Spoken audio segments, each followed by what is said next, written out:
Hi guys, we're heading into the quarterfinal round of Super Rugby, but before we get there, interesting to see earlier this week that the Boks have gone into another training camp, Ryan, and I think in a degree it shows the planning that Rassie Erasmus has got in mind ahead of the Rugby Championship. With the Stormers falling out of Super Rugby, not qualifying, he's looked at the players that he can bring in and start working with. One of whom I think we should chat about quite a bit is Damian Willemse, young, talented fly half, very exciting player and a guy with plenty of potential. He wasn't involved in the June test because he went off with the junior Boks, where he ended up picking up an injury.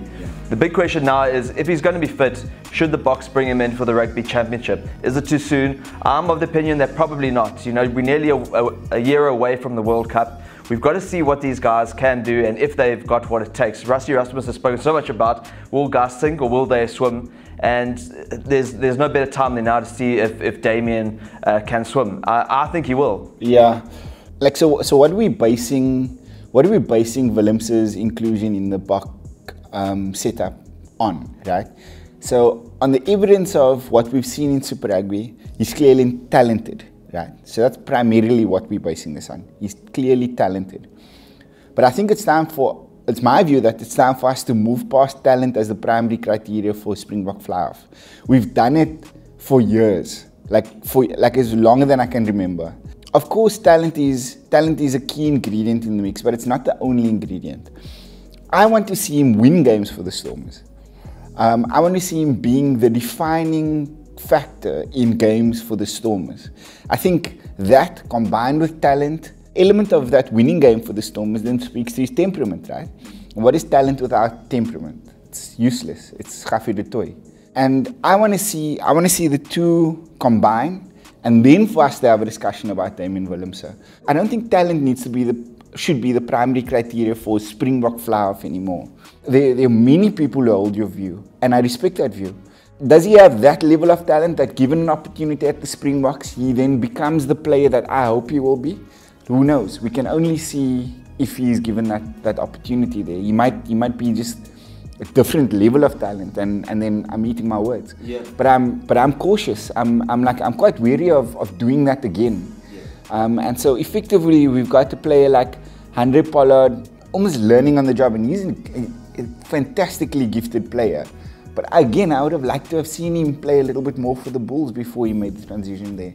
Johan Goosen, for example, extremely talented, but when he got to that level, he just didn't have everything that he needed to have for it to work. And I don't want to see us do that to another young player. Yeah, I see your point, and I did look at some stats of his to see how he'd really gone in Super Rugby. His tackle success percentage is sitting at 72%, his goal kicking at 79%. And I don't think it was his best Super Rugby season, and even in terms of attacking ability, which is generally what everyone's so excited about. Right. So I don't actually think it's been his best year, but my argument is more based on who is going to be the backup to Andre Pollard? We have massive doubts over Elton Jantjies. He's been spoken about that. Yeah. Unfortunately, he hasn't really, with ample opportunity, proven himself to be the right guy to probably go all the way to the World Cup as the second choice. Rob du Preez, still big question marks over him. Kerwin Bosch playing mainly at fullback. Yeah. Pat Lambie, injury prone. So for me, the options beyond Andre Pollard are so uncertain, and that's why I think a guy like Damian Willemse has just got all the raw potential with good coaching, and maybe that's what Rassie and the Bok coaches can bring to the party and get the best out of him. Yeah, and we agree on that point. Good coaching, because I've belabored this point that I don't think that's what he's getting at the Stormers, and so from that perspective, I'd be happy for him to be involved in a Bok camp, working with Rassie, working with Jacques Nienaber and some of the other coaches there. So certainly, him being involved in the Bok camp, there is no downside, I don't think. Playing him regularly at test level is a different debate, right? And only time will tell kind of where either you or I fall, our views fall on that particular issue. But being involved in the Springboks, absolutely. In a training camp like this, absolutely. Playing with better players around him, more experienced players around him, being guided by more experienced fly-off in Andre Pollard. It's even crazy to talk about Andre Pollard as a more experienced fly-off. So young still. So for me, there's no downside in him being involved there, and I think it would advance his game as well. Yeah. Just one more guy I think we should talk about, or at least I would like to, because I think Marco van Staden is a very interesting inclusion in the training camp, and I think he must definitely go to or into the Rugby Championship squad, because we've spoken recently a couple of weeks ago about how there's no real backup, or there's some doubts of the backup in terms of our flankers, and particularly when it comes to an out-and-out open side flanker. I think Marco van Staden is a perfect guy to fulfill that role. You know, last weekend he made something like 5 turnovers. He's a guy who's super dynamic and a guy who's really good playing to the ball. I think we need a flanker like that, and I think it's a great opportunity for him. Yeah, in the short term, definitely looks like good backup. He's a player that really excites me. I like his technical skill. There's something about him. He's just one of those players, there's just something about him. There's a little bit of pit bull in him as well, which I appreciate in players, especially in that position. Look, ultimately, I think in the longer term, Rassie is probably going to go back to Frans Flo, and he's been one of his generals throughout his time at the Stormers, and I know he spoke highly of him when he was working as a breakdown consultant with Heineke at the Springboks a couple of years ago. So Flo's always been his guy, and I think ultimately in the long run, when they work things out contractually and all of that type of thing, then Flo will be that guy.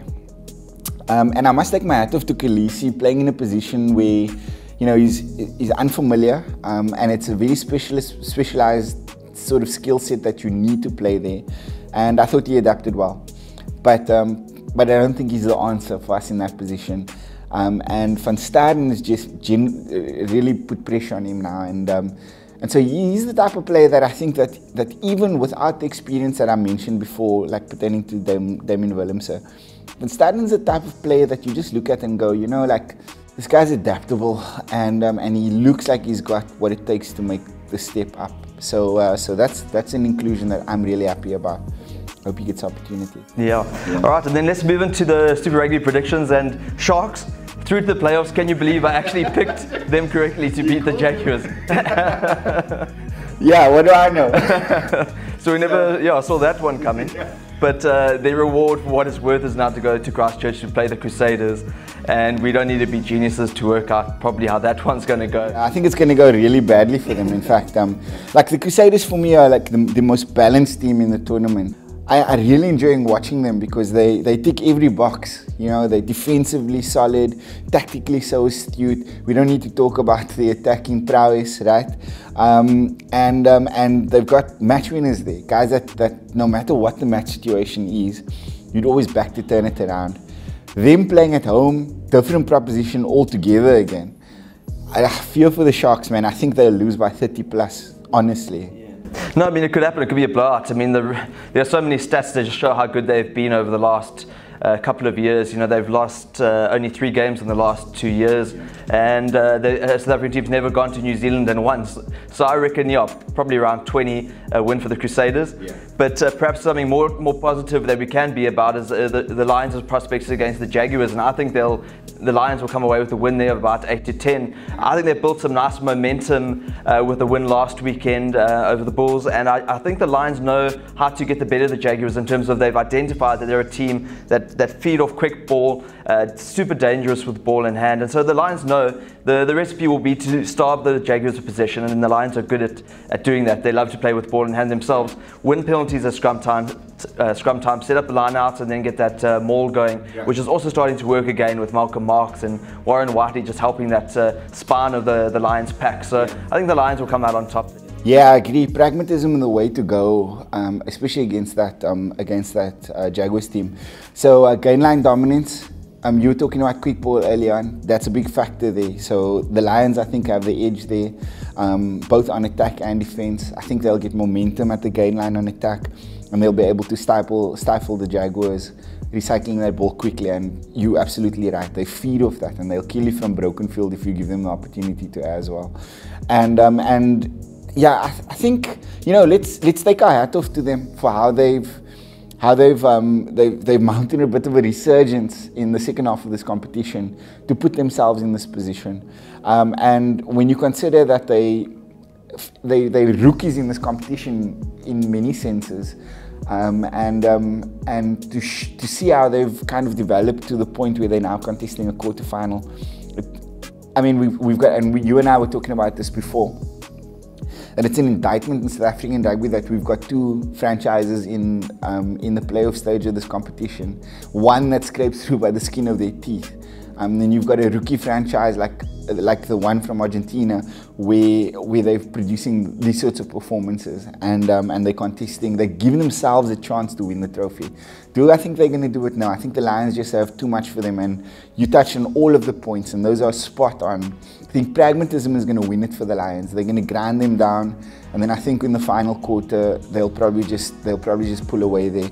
I thought that your prediction was conservative. I think that they'll beat them by 15 to 20 this weekend. All right, great. Well, thanks, Ryan. We might disagree a little bit on Damian Willemse, but at least we've both picked the same two teams. Let's hope for a good couple of results there.